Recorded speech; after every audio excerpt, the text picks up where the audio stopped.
Hello students, today we are going to discuss about the second chapter of our GK, that is movements and revolutions. So let's start our next chapter, movements and revolutions.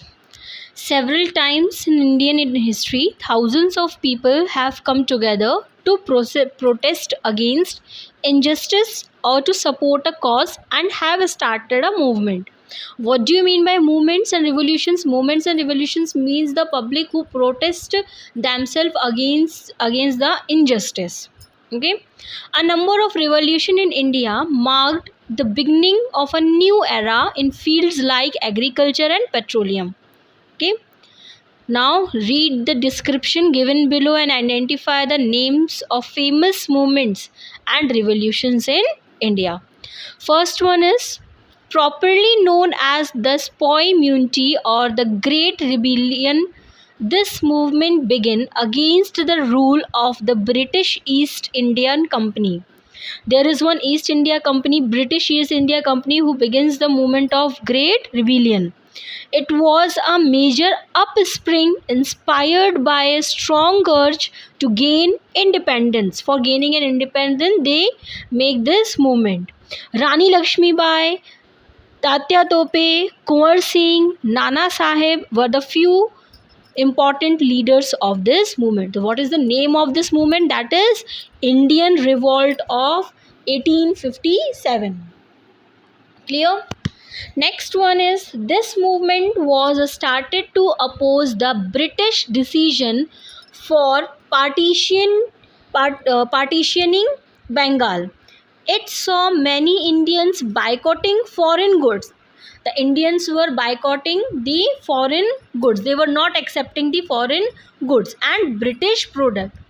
Burning imported clothes and reviewing the production of Indian goods. They were burning the imported clothes by foreign goods and British product.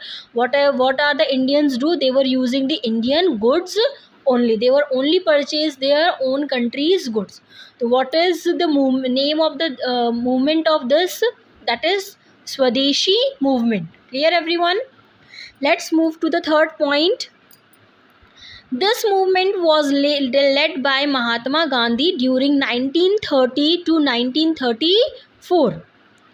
Against the laws imposed by the British government, it started with the Dandi March. You know about the Dandi March? We are already heard about the word of the Dandi March. We are familiar with the word of Dandi March. Why the Dandi March started? The Gandhiji Dandi March started for the disobedience movement. It is a disobedience movement. Okay, so against the law imposed the British government, it started with the Dandi March because the British government makes law that regarding the salt.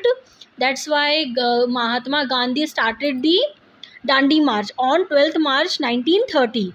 From Sabarmati Ashram to the Dandi March, where Mahatma Gandhi and his 78 followers broke the salt law by producing salt without paying any tax, because Mahatma Gandhi said India is covered with the 3/4 of water and we are eligible and legally able to use the salt. The movement or name of this movement is Civil Disobedience Movement. Clear with the third point?